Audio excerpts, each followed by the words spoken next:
Eto po, magbigay lang po tayo ng reaction po mga kabida, no? Dito ho sa naging pahayag ni Senator Tito Soto kung saan po ay kinontra po niya mga kabida ito hong desisyon po ng Supreme Court, ano?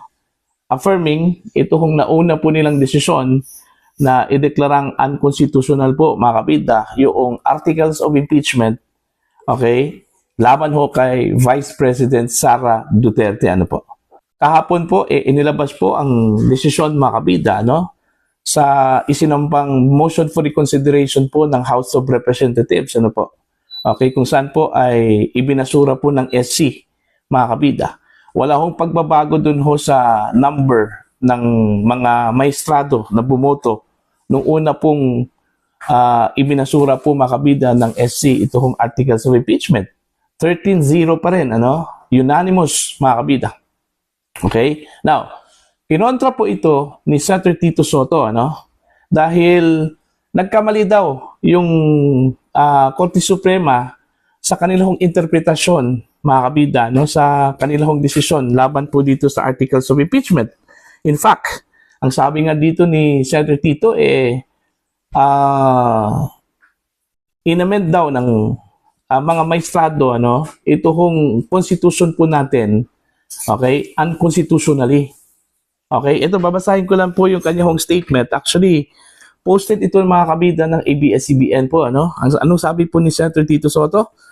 The Constitution had just been amended unconstitutionally through Supreme Court overreach.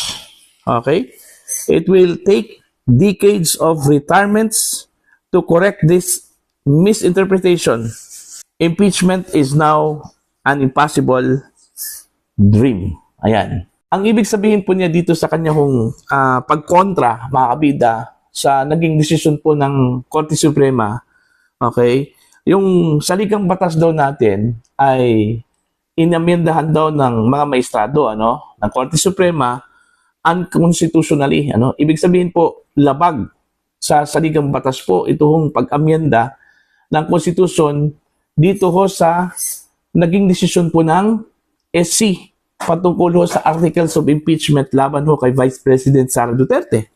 Ang masaklap lang po dito, ano, sinabi pa po niya dito na nagkamali daw ng interpretasyon ang mga maestrado, ano, dito, mga kabida.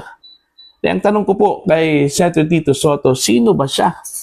Okay, ano ba yung kanyang otoridad to say, ano, na unang-una, inamend po ng Korte Suprema yung saligang batas, ano, gamit po ang unconstitutional na paraan, ano po, mga kabida.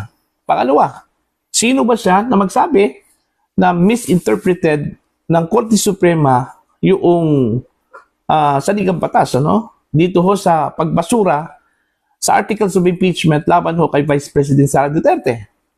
Okay? Hindi naman po siya abogado, mga kabida, no? At hindi naman po siya nakapag-aral ng abogasiya. So, wala ho siyang kredibilidad, ano? Walang reliability, ano? Mga kabida. Okay? Na pwede hong merong otoridad to say that. Diba? Okay lang sana kung abogado po siya. Wala hong problema yon kasi nag-aral po ng batas eh. Okay? Alam naman po natin na kanya-kanya ho ang interpretasyon po ng mga abogado dito, mga kabida. Pero wala eh. Hindi po siya abogado, hindi po siya law student. Wala hong background sa batas, ano? Ito hong si Senate President Tito Soto, ano, mga kabida. Nag-react po, mga kabida, no? Ito hong si Attorney Neil Abayon dito ho sa naging pahayag po, ano, ni Senator Tito Soto. Okay, eto po babasahin ko lang po. Para at least man lang, may masmasan po ito hong si Senator Tito Soto, ano, na wala ho siyang karapatan, wala ho siyang kredibilidad, ano, dito ho sa pagpuna po niya, mga kabida, sa Korte Suprema patungkol ho sa kanilang desisyon.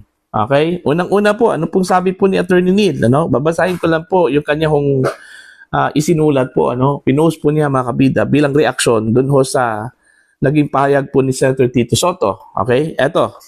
With all due respect to Senate President Soto, he should probably be reminded of the following constitutional law principles. Okay? Ano po ito? Number 1, separation of powers. Malinaw naman po na meron pong separation of powers, ano?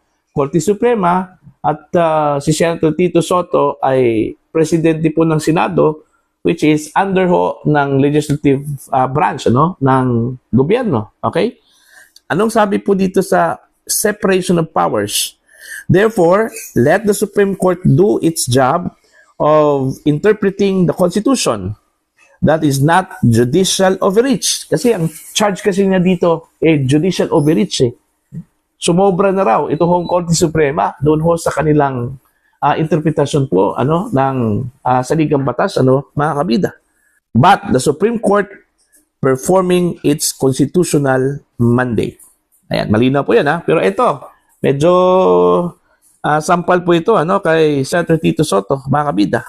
Also, with statements like this, the Supreme Court can counter that this is legislative overreach. So ito hong ginawa po ni Tito Sotto, kung saan nangingaalam po siya sa trabaho po ng Korte Suprema, malinaw po na isang legislative overreach po ito, mga kabida.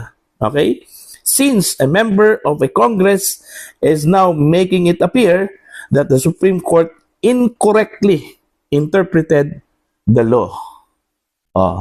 Mahiya ka naman po dito, Senate President, dito ho sa inyong ginawa. Kayo po yung nag-overreach. Kasi unang-una po, hindi po kayo abogado, Pangalawa, miyembro po kayo ng legislative branch. At pinuna po ninyo, okay? Sinabihan pa ninyo ang Korte Suprema na nagkamali sa kanilang interpretasyon, So, malinaw po yan na legislative overreach, mga kabida. Number 2, constitutional supremacy. Ano po ito, mga kabida, Regarding this issue, the Supreme Court never stated that Congress can no longer make its own rules in relation to impeachment proceedings. It simply stated that you promulgate rules in accordance with the Constitution. Those are two different, distinct issues. Ang pinagpuputok ng butsi po, ni Senator Tito Sotto dito, mga kabida, dahil nangingialam daw ang Korte Suprema dito ho sa function po ng legislative branch, particular na po sa House of Representatives. Dahil sila po daw yung nag-set po ng rules, guidelines para ho sa impeachment. Hindi naman po sinabi ng Korte Suprema yan Ang sabi po ng Korte Suprema, mga kabida, kayo, legislative branch, kayo, House of Representatives, please set your own rules sa impeachment proceedings in accordance to our Constitution. Yun yung malinaw po, sinabi po ng Korte Suprema, mga kabida, Hindi po sila mismo yung nag-set po ng rules para ho sa impeachment proceedings dyan po sa House of Representatives. Alright? Eto, tuloy po tayo, mga kabida. Stated otherwise, like with any other law, rule, or regulation, it must always conform to the fundamental principles provided in the Constitution, being the supreme law of the land. Internal rules of the legislative branch is not an exception. Otherwise, it would lead to an absurd situation where everyone else follows the Constitution, but the internal rules of Congress does not. Ayan. So, dapat mayroon pong conformity. Okay? Una, ang Kongreso po ay gumawa po ng rules patungkol ho sa impeachment proceedings, pero provided po yan, dapat po ang rules na gawin po ng Kongreso, lalong-lalo na po ng House of Representatives, kasi dyan ho nag-umpisa yung impeachment proceedings po, mga kabida, sumang-ayon po sa ating saligang batas. Ganun lang po yun, mga kabida. So, balikan po natin ito kung si Senator Tito Sotto, yung kanya hong aligasyon na inamyandahan daw ng Korte Suprema, ito hong saligang batas. Dito ho sa naging desisyon po nila against articles of impeachment, okay, na gamit po ang unconstitutional na paraan, mga kabida. At yung pangalawa po, nag-overreach na daw yung Korte Suprema doon ho sa function po ng legislative branch dahil lang po sa pag-set po nila ng rules or guidelines sa impeachment proceedings. At yung pangatlo po mga kabida, kung saan po ay inakusahan po ni Senator Tito Soto ang Korte Suprema na nagkamali sa kanila hong interpretasyon dito sa saligang batas sa pamamagitan po ng paglabas ng kanilang desisyon kontra doon ho sa gusto ni Tito Soto at ilan pang mga opisyal po, mga kabida, na against dito ho sa pagbasura sa impeachment complaint or articles of impeachment na isinampa po ng House of Representatives dyan po sa Senado, mga kabida. So wala na po silang magagawa ho dito. Kasi unang-una po, ang Korte Suprema is the final arbiter sa lahat ng mga question of law, mga kabida. And since the articles of impeachment is a question of law, kung ito ba ay sumang-ayon sa ating saligang batas o hindi. Para ho sa inyo, mga kabida, ano po ang inyong opinion at pananaw po? Please